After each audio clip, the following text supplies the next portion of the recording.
வணக்கம். Welcome to star police academy. நம்ம இப்போ பார்த்துட்டு இருக்கிற சீரியஸோட பேர் வந்து மீண்டும் ரோந்து வாகனம். அதில் இப்போ நம்ம எந்த டேல இருக்கோம்னு பார்த்தோம்னா டே 14ல் இருக்கோம்ல.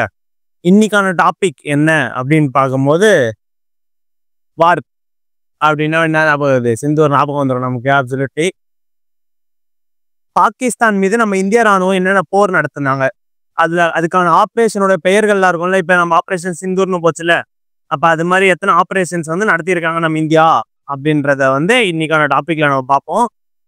எனக்கு தெரிஞ்சு இதுல ஒரு கேள்வி வர வாய்ப்பு இருக்கு. ஏன்னா அவ்வளோ ஃபேமஸா போயிட்டு இருந்ததுல போருடைய பெயர்களும் இந்தியா நடவடிக்கை பாகிஸ்தான் மீது அப்படின்னு கொடுத்துருக்காங்க. ஓகே, வாங்க போயிடுவோம். முதல்ல என்ன கொடுத்துருக்காங்க? ஆப்ரேஷன் சிந்தூர். எல்லாருக்கும் தெரிஞ்சிருக்கும். ஆப்ரேஷன் சிந்தூர்னு பயங்கர ஃபேமஸா போயிட்டு இருந்துச்சு. இந்தியா வந்து பதிலடி வந்து பயங்கரமா கொடுத்துருந்தாங்கல்ல. என்னன்னு சொல்லியிருக்காங்க பாருங்க. 2025ஆம் ஆண்டு நமக்கு தெரியும் ஆப்ரேஷன் சிந்தூர்ன்றாங்க. இதுக்கான அர்த்தம் என்னன்னு பார்த்தோம்னா, பெண்கள் நெற்றியில் வைக்கும் குங்குமத்தை குறிக்கும் அப்படின்றாங்க. இது ஏன் இப்படி வச்சாங்கன்னா, இந்த பகல்காம் தாக்குதல் நடந்ததுல அந்த தாக்குதல்களை வந்து பாகிஸ்தானுடைய சேர்ந்த தீவிரவாதிகள் என்ன பண்ணாங்கன்னு பார்த்தோம்னா, நம்ம இந்தியாவை சேர்ந்த ஆண்களை மட்டும் குறிவைத்து தாக்குனதாகவும் அதுல அந்த பல ஆண்களை இறந்ததால அந்த பெண்களுடைய குங்குமம் அழிக்கப்பட்டதுன்னு சொல்றாங்களே, அதுக்கு பதிலடி கொடுக்கறது விதமாக தான் இந்த ஆப்ரேஷன் சிந்தூர் அப்படின்ற ஒரு பெயரை வந்து நம்ம இந்தியா வச்சிருப்பாங்க. ஓகேங்களா? பாருங்க, பகல்காம் தாக்குதலில் கணவர்களை இழந்த பெண்கள் பொட்டு வைப்பதை தவிர்க்கும் நிலையை தீவிரவாதிகள் ஏற்படுத்தியதால் பழி தீர்க்கும் நடவடிக்கை ஆப்ரேஷன் சிந்தூர் எனப்பட்டது அப்படின்றாங்களா. நெக்ஸ்ட், பயன்படுத்திய ஆயுதங்கள் பாருங்களேன். நம்ம இந்தியா என்னென்ன ஆயுதங்கள்லாம் பயன்படுத்தி இருப்பாங்க அப்படின்னு பார்க்கும்போது, ஆகாஷ் ஏவுகணை. இந்த ஏர் அட்டாக்லாம் நடந்ததுல அது பார்த்தீங்கன்னா இந்த ஆகாஷ் ஏவுகணையை வச்சுதான் நம்ம இந்தியாவை அட்டாக் பண்ணியிருப்பாங்க. அதுக்கப்புறம் S-400. இது வந்து என்ன சொல்றாங்கன்னா, இந்தியாவின் எல்லை பாதுகாவலன். இந்தியாவின் எல்லை பாதுகாவலன்.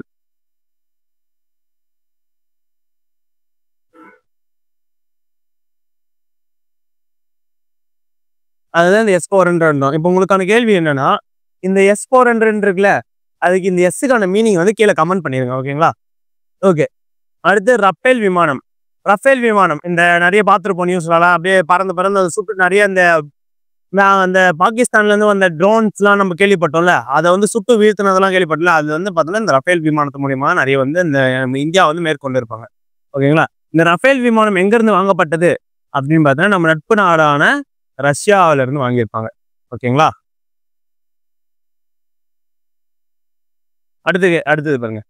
1965 ஜிப்ரால்டார் ஆப்ரேஷன் ஜிப்ரால்டார் அப்படின்னு ஒரு ஆப்ரேஷன் நடத்திருக்காங்க.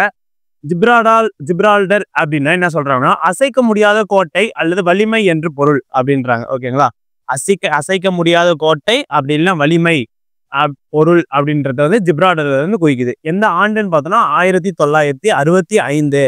சிந்தூர் வந்து 2025.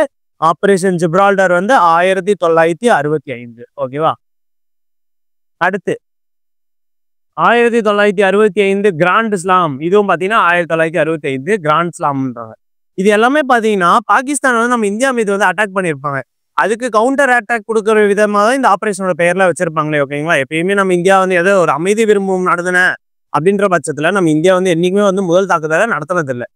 இப்ப பார்த்தோம்னா ஆப்ரேஷன் கிராண்ட் ஸ்லாம். இந்த கிராண்ட் ஸ்லாம் அப்படின்றது பார்த்தீங்கன்னா ஒரு பெரிய வெற்றியை அல்லது முழுமையான சாதனையை குறிக்கும் அப்படின்றாங்க. கிராண்ட் ஸ்லாம்ன்றது என்ன சொல்றாங்க? ஒரு கிராண்ட்ன்ற ஒரு வார்த்தை நமக்கு தெரியும்ல. கிராண்ட்னா ஒரு பெரிய வெற்றி, அப்படின்னா ஒரு முழுமையான வெற்றி அப்படின்றத குறிக்குது. ஓகே, அடுத்தது பார்க்கலாம். அடுத்தது என்னது? Operation riddle 1965. இப்போ இது வரையும் பார்த்தது எல்லாமே பாருங்க. 2025 வந்து சிந்தூர் பார்த்தோமா, அதுக்கப்புறம் அந்த ஆப்ரேஷன் எல்லாமே 1965 தான். அப்போ ஈஸியாக ஞாபகம் வச்சுக்கலாம்ல. நம்ம அந்த பார்த்தோம்னா இந்த ஆப்ரேஷன் விஜய், ஆப்ரேஷன் பராக்கிரம் அதெல்லாம் பார்த்தோம்ல. இப்போ ரீசெண்டா பார்த்தோம்னா ஒரு சீரீஸ்ல பார்த்துருந்தோம் நம்ம. அதே மாதிரிதான் இது ஒரு ஆப்ரேஷன். ஒரு இயர் வந்து என்னென்ன ஆப்ரேஷன் சொல்லிட்டு நம்ம பார்க்கணும்.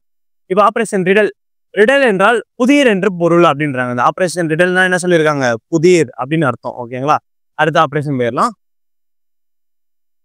1971 ஆப்ரேஷன் ட்ரைடன்ட்னா பாருங்களேன். ட்ரைடன்ட் என்றால் சூலம், மும்முனை தாக்குதல் என்று பொருள். ஒரு மாதிரி பவர்ஃபுல்லான ஒரு ஆப்ரேஷன் சொல்லலாம் இது.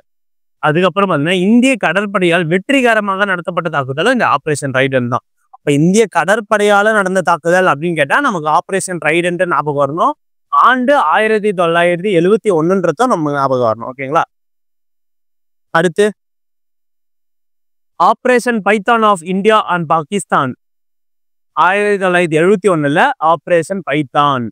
பைத்தான் என்றால் பெரிய பாம்பு என்று பொருள். நமக்கு தெரியும்ல, பைத்தான்னா அது பெரிய பாம்பு அப்படின்றது. இதுவும் பார்த்தோம்னா 1971 தான். அடுத்தது பார்த்தோம்னா 1971 காக்டஸ் லில்லி.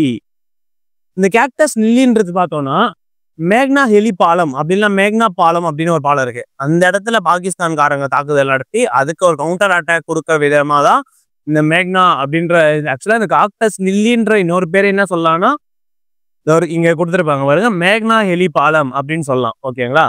இப்ப காக்டஸ் என்றால் சப்பாத்தி களி இருக்குல்ல, அந்த செடி இருக்குல்ல, அந்த சப்பாத்தி களி செடியை குறிக்கக்கூடியதுதான் இந்த காக்டஸ். அடுத்தது லில்லி என்றால் அழகிய மலர் என்று பொருள். லில்லி என்றால் அழகிய மலர் என்று பொருள் அப்படின்றாங்க. அடுத்து போலாம். 1984 மேகதூதம். மேகதூதம் என்பது, மேகதூதம் எங்கேயோ கேள்விப்பட்ட பேர் மாதிரி இருக்கா? எங்க ஞாபகம் வருதா உங்களுக்கு? புத்தார்கள் படிக்கும் போது நம்ம எங்க படிப்போம்? மேகதூதம். காளிதாசர் எழுதந்து ரிது சம்ஹாரா, மேகதூதம் அதெல்லாம் படிப்போம்ல, அங்க வரும். அப்ப நம்ம ஒன்றத்தை படிக்கும் போது அந்த வார்த்தை நமக்கு இன்னொரு இடத்துல ஞாபகம் வந்துச்சுன்னா அதை கண்டுபிடிக்காம நம்ம போகக்கூடாது. இப்படி ஞாபகம் வரும்போது தான் நமக்கு என்ன ஆகும், அது மைண்ட்ல ஸ்ட்ரைக் ஆகும் டக்கு டக்குன்னு. ஓகே, மேகதூதம் என்பது சமஸ்கிருதம் அப்படின்ற ஒரு சமஸ்கிருத கவிஞர் காளிதாசரின் கவிதை வரி கொடுத்துட்டாங்க பார்த்தீங்களா அவங்களே. நெக்ஸ்ட், உயரமான மலைப்பகுதியில் மேகதூதர்களை போல் வீரர்கள் சென்றதை உருவாக்கப்பட்டதும் பெயர் அப்படின்றாங்க. உயரமான மலை மேல அந்த மேகம் போற மாதிரி இங்க இருக்கிற வீரர்கள் போனதால இது உருவாக்கின பெயர் அப்படின்றாங்க. இந்தியாவால் நடத்தி முடிக்கப்பட்ட மிகப்பெரிய ஆபரேஷன்னா இந்த மேகதூதம் தான். அப்ப இந்தியாவில் நடத்தப்பட்ட மிகப்பெரிய ஆபரேஷன் எது? 1984 மேகதூதம் ஆபரேஷன் தான். ஓகேங்களா? அடுத்தது ஆபரேஷன் விஜய். தெரியும் நமக்கு, 1999 ஆபரேஷன் விஜய் நடத்தியிருப்பாங்க. எதுக்கு இதுனா கார்கில் போறப்ப. விஜய் என்றால் சமஸ்கிருத வார்த்தைக்கு வெற்றி என்று பொருள். விஜய்னா நமக்கு தெரியும்ல, ஜெய் பவன் ஜெய் பவன் அப்படின்வாங்க. அப்ப ஜெய் பவன்றது எதை குறிக்குதுன்னா சமஸ்கிருதா சொல்லுது வெற்றி அப்படின்றது குறிக்குது. ஓகேங்களா? 2001 ஆபரேஷன் பராக்கிரம். பராக்கிரம்னா வீரம் அப்படின்ற ஒரு பொருள். ஸ்ட்ரென்த் ஆர் வேலர் அப்படின்வாங்க. ஓகேங்களா? நாடாளுமன்றத்தின் மீது தீவிரவாதிகளின் நடத்திய தாக்குதலை தொடர்ந்து எல்லையில் குவிக்கப்பட்ட ராணுவம். நம்ம இந்திய எல்லைக்கிட்ட எவ்வளவு பவர்ஃபுல்லான ராணுவம் இருக்கு அப்படின்னு காட்டுறதுக்கான ஒரு ஆபரேஷன் தான் இந்த ஆபரேஷன் பராக்கிரம். ஓகேங்களா? அடுத்தது 2006 துல்லிய தாக்குதல். 2016 துல்லிய தாக்குதல்.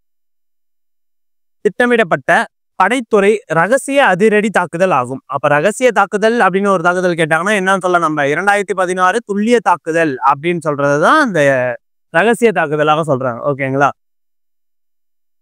ஓகே ஸ்டூடெண்ட்ஸ், முக்கியமான ஆபரேஷன்ஸ் நம்ம இப்போ பார்த்துருக்கோம். கண்டிப்பா இதுல இருந்து ஒரு கேள்வி வரதுக்கு வாய்ப்பு இருக்கு. ஓகேங்களா? அதனால கீப் ஆன் ரிவிஷன் பண்ணிட்டே இருங்க. Thank you so much.